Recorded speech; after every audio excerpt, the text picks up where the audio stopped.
నమస్కారం B news కి స్వాగతం నేను మీ మహంతి ముందుగా నాటి ముఖ్యాంశాలు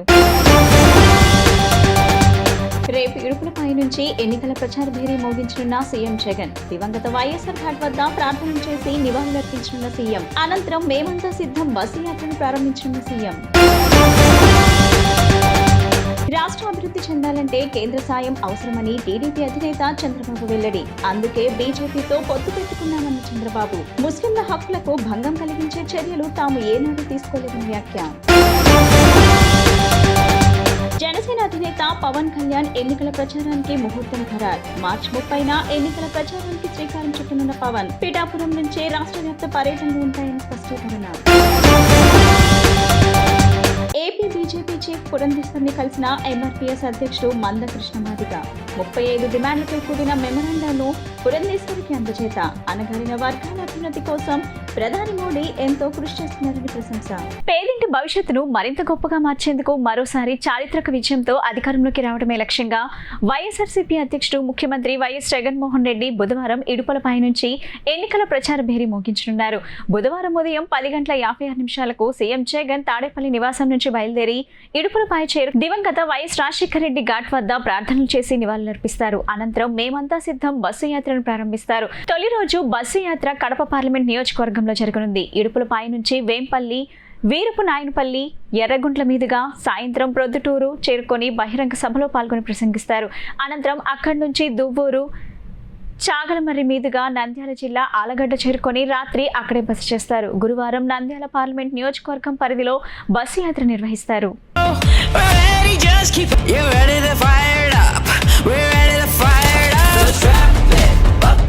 చొక్కాలు మడత వేయడానికి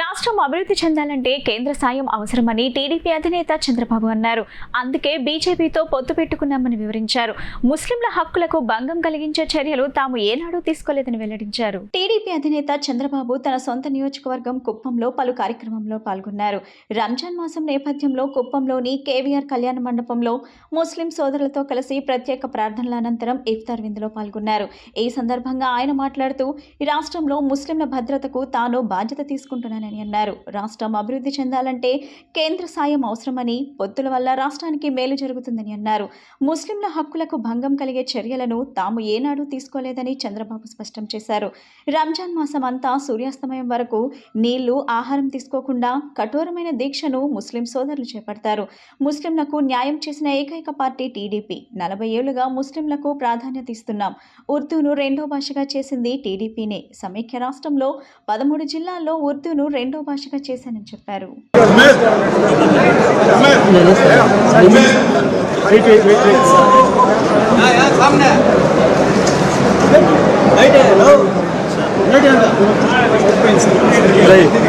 थोड़ा पीछे और कीजिए पीछे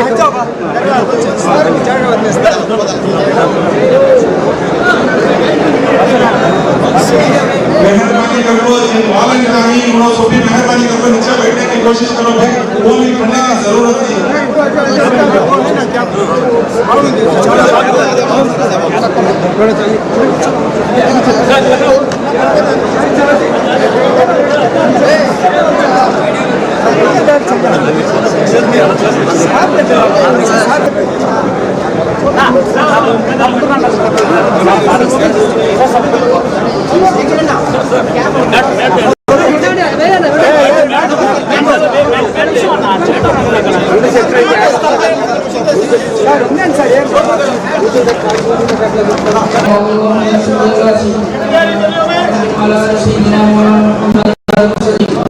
اللهم ربنا آتنا في الدنيا حسنة وفي الآخرة حسنة وقنا عذاب النار ربنا لا تزغ قلوبنا واغفر لنا من لدنك رحمة إنك أنت الوهاب لا إله إلا أنت سبحانك إني كنت من الظالمين اے اللہ تمام کے گناہوں کو معاف فرما اے اللہ تمام کے خطاؤں کو درگزر فرما اے اللہ ہم بے شک گنہگار ہیں خطاکار ہیں سیاہکار ہیں پھر بھی تیری رحمت کے امیدوار ہیں अल्लाह जब तक हमें दुनिया में खैर और दीन पर खैर रख, अल्लाह जब खात्मा फरमा करने की मौत नसीब फरमा, अल्लाह हम तमाम के रोज़ों को कबूल फरमा, अल्लाह हमारी इबादतों को कबूल फरमा। ఈ విషయం మీరు గుర్తుపెట్టుకోవాల్సిన అవసరం ఉంది. రాజకీయాలు ఏదున్నా ముస్లింలకు న్యాయం చేసిన ఏకైక పార్టీ ఆంధ్రప్రదేశ్ రాష్ట్రంలో ఒక్క తెలుగుదేశం పార్టీ. ఆ విషయం ప్రతి ఒక్కరిలో క్లారిటీ ఉండాల్సిన అవసరం ఉంది. మీరు ఒక్కసారి ఆలోచించండి. 40 సంవత్సరాలుగా మీకు ప్రాధాన్యత ఇచ్చాం. ఉర్దూ రెండో భాష చేసిందే తెలుగుదేశం పార్టీ. ఒకప్పుడు ఉర్దూ భాషను రెండో భాష చేయాలని ఉద్యమాలు చేశారు. నాకు బాగా జ్ఞాపకం, బాగారెడ్డి గారైతే పెద్ద ఎత్తున ఉద్యమాలు చేస్తూ ఉంటే ఎవరో పట్టించుకోకపోతే ఒకేసారి కంబైన్డ్ ఆంధ్రప్రదేశ్లో, సమైక్య ఆంధ్రప్రదేశ్లో 13 జిల్లాల్లో ఉర్దూ రెండో భాష చేసింది నేనే చేశా, తెలుగుదేశం పార్టీ చేసింది. అది తెలుగుదేశం పార్టీ కమిట్మెంట్. ఇంకొక పక్కన మీరు చూస్తే ఫస్ట్ టైం చరిత్రలో ముస్లింల్లో చాలామంది పేదవాళ్ళు ఉన్నారు. వీళ్ళకు ఒక ఫైనాన్స్ కార్పొరేషన్ పెట్టాలని నిర్ణయం చేసింది ఎన్టీ రామారావు గారు. 1985లోనే ముస్లింల కోసం ఫైనాన్స్ కార్పొరేషన్ పెట్టిన పార్టీ, పెట్టిన వ్యక్తి ఎన్టీ రామారావు గారు అని చెప్పి నేను మీకు తెలియజేస్తున్నా. ఒకప్పుడు ఆజ్ హౌస్కి పోవాలంటే మీరు ఎక్కడికో వెళ్ళి అక్కడి నుంచి వెళ్ళేవాళ్ళు, బాంబేకో బెంగళూరుకి వెళ్తూ ఉంటే కాదని నేను హైదరాబాద్లో ఆజ్ హౌస్ కట్టి నేరుగా ఫ్లైట్స్ వేయించి ఆజ్ యాత్రకు తోడ్పాటు చేసిన పార్టీ తెలుగుదేశం పార్టీ. జనసేన అధినేత పవన్ కళ్యాణ్ ఎన్నికల ప్రచారానికి ముహూర్తం ఖరారైంది. మార్చి 30న ఎన్నికల ప్రచారానికి పవన్ శ్రీకారం చుట్టారు. పిఠాపురం నుంచి రాష్ట్ర వ్యాప్త పర్యటనలు ఉంటాయని ఈ మేరకు పవన్ పేర్కొన్నారు. ఏపీలో మే 13న అసెంబ్లీ, లోక్సభ ఎన్నికలు జరగనుండగా ప్రధాన పార్టీలన్నీ ప్రచారాస్త్రాలను సిద్ధం చేసుకుంటున్నాయి. టీడీపీ అధినేత చంద్రబాబు కుప్పం నుంచి ఎన్నికల ప్రచారానికి శ్రీకారం చుట్టగా టీడీపీ మిత్రపక్షం జనసేన కూడా సన్నద్ధమవుతుంది. జనసేనాని పవన్ కళ్యాణ్ ఎన్నికల ప్రచారానికి ముహూర్తం ఖరారైంది. మార్చి 30 నుంచి రాష్ట్ర వ్యాప్తంగా పవన్ కళ్యాణ్ ఎన్నికల ప్రచారంలో పాల్గొంటారని జనసేన పార్టీ ఓ ప్రకటనలో వెల్లడించింది. పవన్ తాను పోటీ చేస్తున్న పిఠాపురం అసెంబ్లీ నియోజకవర్గం నుంచి ఎన్నికల ప్రచారానికి శ్రీకారం చుట్టనున్నారు. జనసేన ముఖ్య నాయకులతో సమావేశమైన పవన్ కళ్యాణ్ ఈ మేరకు నిర్ణయం తీసుకున్నారు. పవన్ కళ్యాణ్ 3 విడతల్లో ఎన్నికల ప్రచారం నిర్వహించనున్నారు. ప్రతి విడతలో జనసేన పోటీ చేసే నియోజకవర్గాలకు వెళ్లేలా షెడ్యూల్ రూపొందించాలని పవన్ తన పార్టీ నేతలకు సూచించారు. ఈ ఎన్నికల్లో జనసేన పార్టీ పొత్తు కారణంగా 21 అసెంబ్లీ స్థానాలు, 2 ఎంపీ స్థానాల్లో పోటీ చేసేందుకు పరిమితమైన సంగతి తెలిసిందే. ఒకడొచ్చాడు వచ్చాడు జాతిని జాగృతి గొలుప, వచ్చాడు వచ్చాడు కులము మతముల దెంప. ఒకడొచ్చాడు వచ్చాడు నీతి నియమము నింప, వచ్చాడు వచ్చాడు మనలను ముందుకు నడుప. ఏపీ బీజేపీ చీఫ్ పురంధేశ్వర్ని ఎంఆర్పీఎస్ అధ్యక్షుడు మందకృష్ణ మాదిగ కలిశారు. విజయవాడలోని బీజేపీ రాష్ట్ర కార్యాలయంలో పురంధేశ్వరితో భేటీ అయ్యారు. ఈ సందర్భంగా 35 డిమాండ్లతో కూడిన మెమరాండాను పురంధేశ్వరికి అందించారు. ఈ డిమాండ్లలో ఎస్సీ వర్గీకరణ కూడా ఉంది. ఎస్సీల సంక్షేమానికి బీజేపీ కట్టుబడి ఉందని ఈ సందర్భంగా మందకృష్ణకు పురంధేశ్వరి హామీ ఇచ్చారు. ఎస్సీ వర్గీకరణకు కూడా కట్టుబడి ఉన్నామని తెలిపారు. ఏపీలో ఎన్డీఏకు పూర్తి స్థాయిలో మద్దతుగా ఉంటామని ఈ సందర్భంగా పురంధేశ్వరికి మందకృష్ణ హామీ ఇచ్చారు.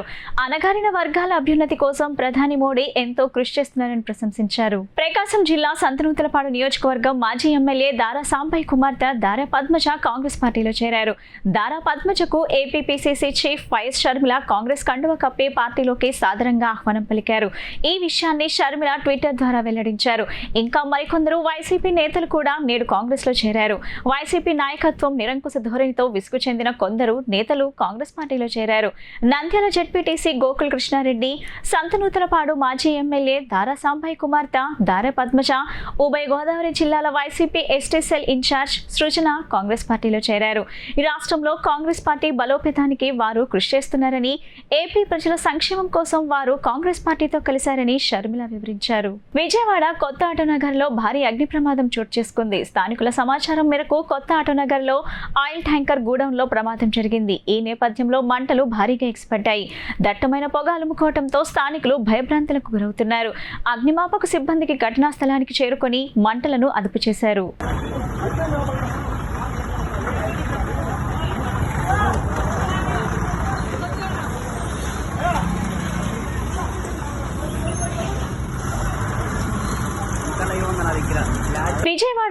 వైసీపీ లోక్సభ అభ్యర్థి ఎంపీ కేశినేని నాని ఎన్డీఏపై సంచలన వ్యాఖ్యలు చేశారు. విజయవాడ పశ్చిమ నియోజకవర్గంపై ఎన్డీఏ కూటమి కుట్రలు చేస్తుందని ఆయన మండిపడ్డారు. పేదలు ఉన్న నియోజకవర్గంలో ధనికులకు టికెట్ ఇస్తున్నారని కేశినేని నాని దుయ్యబట్టారు. విజయవాడ పశ్చిమ నియోజకవర్గాన్ని జనసేనకు ఇచ్చాం, బీసీలకు ఇచ్చామని మొన్నటిదాకా టీడీపీ చెప్పిందని విజయవాడ ఎంపీ కేశినేని నాని గుర్తు చేశారు. కానీ ఈ నియోజకవర్గ టికెట్ను బీసీ అభ్యర్థికి కాకుండా బీజేపీ తరపున ధనికుడైన ఓ బిజినెస్ మ్యాన్ కు ఇవ్వబోతున్నారని, ఆయన వ్యవస్థలను మేనేజ్ చేసే వ్యక్తి అని పరోక్షంగా సుజనా చౌదరి గురించి వ్యాఖ్యానించారు. చార్టెడ్ ఫ్లైట్స్ లో తిరిగే ఆ వ్యాపారవేత్త గల్లీ నుంచి ఢిల్లీ వరకు వ్యవస్థలను మేనేజ్ చేయగలరని చెప్పారు. పేదలు ఉన్న నియోజకవర్గంలో ధనికులకు టికెట్ ఇస్తున్నారని కేశినేని నాని దుయ్యబట్టారు. తమ అధినేత సీఎం జగన్ చెబుతున్నట్టు ఈ ఎన్నికలు పేదలకు పెత్తందారులకు మధ్య జరుగుతున్నాయని అన్నారు. గెలిచే సత్తా లేక టీడీపీ అధినేత చంద్రబాబు కుట్రలు కుతంత్రాలకు తెరతీస్తున్నారని విమర్శించారు. విజయవాడ వెస్ట్ సీట్ ఎప్పటికీ బీసీలు మైనార్టీలేదనని, గతంలో తన కూతురు విజయవాడ వెస్ట్ నుంచి పోటీ చేస్తానంటే వద్దని తాను బహిరంగ చెప్పానని తెలిపారు. జనసేన పార్టీకి ఇచ్చాం, బీసీ వర్గాలకు ఇచ్చాం ఈ సీటు విజయవాడ వెస్ట్ అని చెప్పి తెలుగుదేశం పార్టీ జనసేన కూటమి ఎన్డీఏ భారతీయ జనతా పార్టీ కూటమి అనౌన్స్ చేసింది. మళ్ళీ వాళ్ళ పాపం బీసీ వ్యక్తిని పేద వ్యక్తిని కాదని చెప్పి ఒక ధనికుడిని బీజేపీ పార్టీ నుంచి తీసుకొచ్చి ఇక్కడ అభ్యర్థిగా అనౌన్స్ చేసింది. మీకు గుర్తుండే ఉంటుంది, నేను తెలుగుదేశం పార్టీలో ఉన్నప్పుడు కూడా విజయవాడ వెస్ట్ నేను మొత్తం కోఆర్డినేట్ చేస్తున్నప్పుడు చాలామందికి అపోహ ఉండేది. మా కుమార్తె శ్వేతను ఇక్కడ ఎమ్మెల్యే క్యాండిడేట్ పెడతానంటే నేను పబ్లిక్ అనౌన్స్ చేశాను, ఇది ముస్లింలది బీసీలది సీటు, నా కుటుంబ సభ్యుల నుంచి కానీ నేను కానీ నా కుటుంబ సభ్యులు కానీ నా కుమార్తె శ్వేత కానీ ఇక్కడ పోటీ చేయదు, అటువంటి దానికి ఆస్కారమే లేదని నేను పబ్లిక్ అనౌన్స్ చేశాను. మీరు కూడా చూసే ఉంటారు.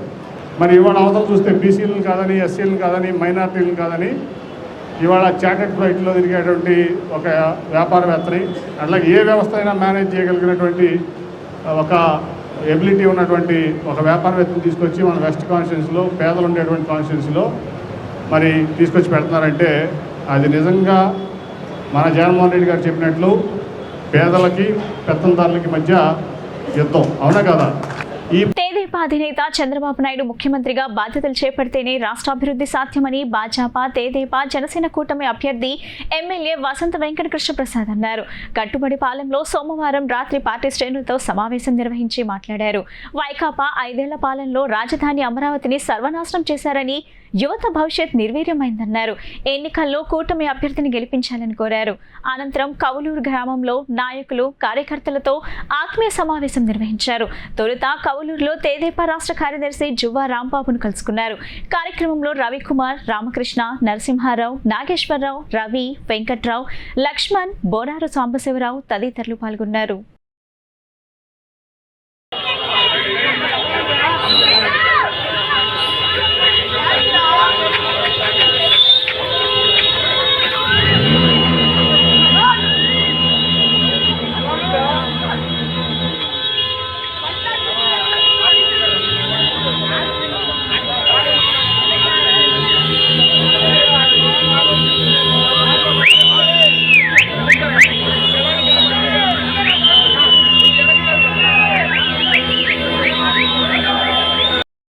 సభ్యులందరూ కూడా నా నమస్కారం.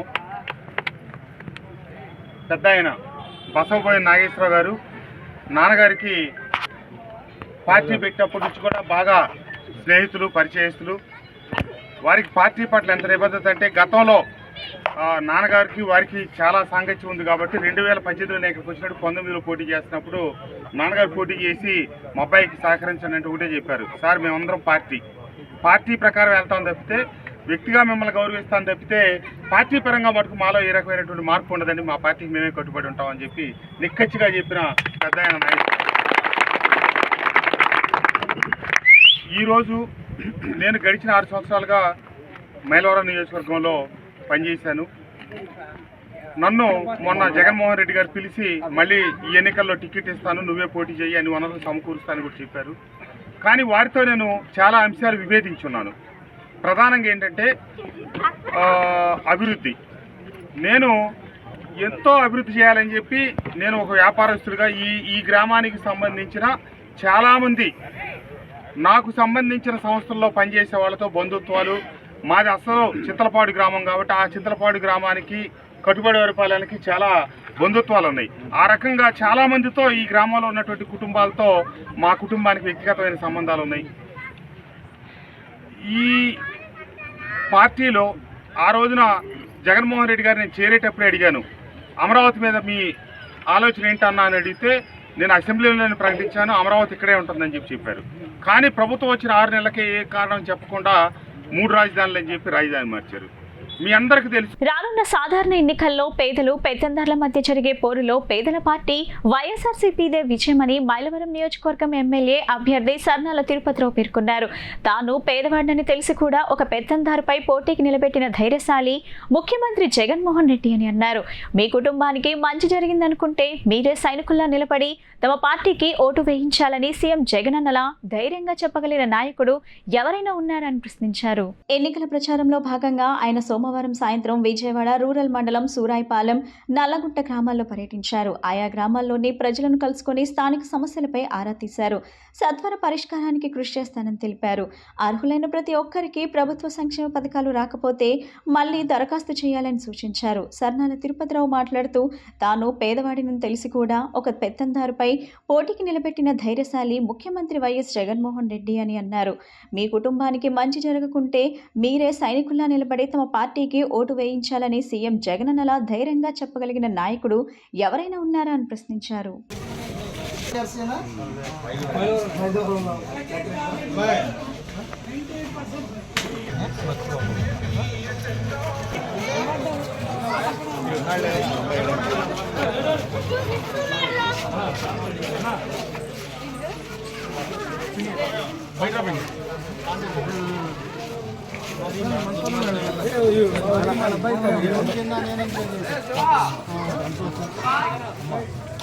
38వ డివిజన్ కార్పొరేటర్ షేక్ రెహంతున్నీసా ఆధ్వర్యంలో సోమవారం సాయంత్రం పశ్చిమ నియోజకవర్గం గడప గడప కార్యక్రమానికి విజయవాడ పశ్చిమ వైఎస్ఆర్సీపీ ఎమ్మెల్యే షేక్ ఆసిఫ్ కుమారుడు షేక్ జావేద్ కుమార్తె షేక్ రష్మా భవానీపురం గడప గడప కార్యక్రమంలో పాల్గొని జగన్మోహన్ రెడ్డి చేస్తున్న సంక్షేమ అభివృద్ధి గురించి వివరిస్తూ రాబోయే ఎన్నికల్లో మల్లా జగన్మోహన్ రెడ్డికి ముఖ్యమంత్రిగాను ఆసిఫ్కి ఎమ్మెల్యేగా చేయవలసిందిగా ప్రజలను అభ్యర్థించారు.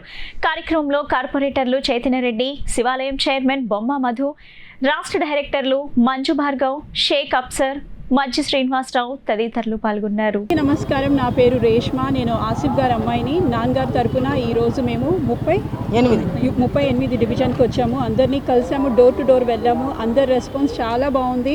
వాళ్ళందరూ చెప్తున్నారు మన పార్టీకి మనం గెలిపించుకుంటామని, జగన్ అన్నని ఆసిఫ్ అన్నని గెలిపించుకుంటామని చెప్పారు. అది విని చాలా ఆనందం వేసింది. సో మనదే విజయం. జై జగన్. ఈరోజు ఇంటింటి ప్రచారంగా బయలుదేరాము. మన ఆసిఫ్ గారు గెలుపు కోసం మేము ఇంటింటికి వెళ్ళి అడుగుతుంటే వాళ్ళందరూ స్పందన బాగుంది. మన జగన్ గారికి మేము గెలిపించుకుంటాం, మన ఆసిఫ్ గారికి మేము గెలిపించుకుంటామని వాళ్ళే ముందు మాకు వచ్చి మా సైకిల్ మా ఫ్యాన్ గుర్తు మాది అని వాళ్ళు మాకు ముందుగా నమ్మకం ఇస్తున్నారు. ఏ పథకాలైనా మాకు అందుతున్నాయి, మాకు చాలా బాగుంది, మన జగన్ గారి పరిపాలన బాగుందని చెప్పి వాళ్ళే ముందుకు వస్తున్నారు అని ఈరోజు మరి గడపగా మన ప్రచారం ఆధారంగా మన ఆసిఫ్ గారు వాళ్ళ పాప, వాళ్ళ అల్లుడు, వాళ్ళ బాబుని తీసుకుని మేము అడగటం జరిగింది.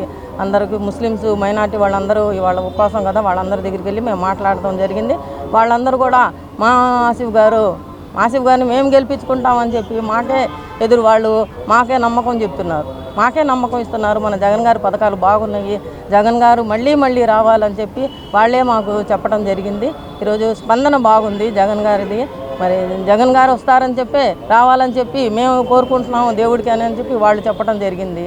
అలాగే మేము మా ప్రచారం భాగంగా మేము తిరగటం జరిగింది. 38వ డివిజన్ కార్పొరేటర్ రహమతుల్లా. అందరికీ నమస్కారం. వార్తలు ముగించే ముందు ముఖ్యాంశాలు మరోసారి. రేపు ఇడుపులపై నుంచి ఎన్నికల ప్రచార భేరీ మోగించనున్న సీఎం జగన్. దివంగత వైఎస్ఆర్ ఘాట్ వద్ద ప్రార్థనలు చేసి నివాళులర్పించనున్న సీఎం. అనంతరం మేమంతా సిద్ధం బస్సు యాత్రను ప్రారంభించనున్న సీఎం. రాష్ట్రం అభివృద్ధి చెందాలంటే కేంద్ర సాయం అవసరమని టీడీపీ అధినేత చంద్రబాబు వెల్లడి. అందుకే బీజేపీతో పొత్తు పెట్టుకున్నామన్న చంద్రబాబు. ముస్లింల హక్కులకు భంగం కలిగించే చర్యలు తాము ఏనాడు తీసుకోలేదని వ్యాఖ్య. జనసేన అధినేత పవన్ కళ్యాణ్ ఎన్నికల ప్రచారానికి ముహూర్తం ఖరారు. మార్చి 30న ఎన్నికల ప్రచారానికి శ్రీకారం చుట్టనున్న పవన్ పిఠాపురం నుంచే రాష్ట్ర వ్యాప్త పర్యటనలు ఉంటాయని స్పష్టీకరణ.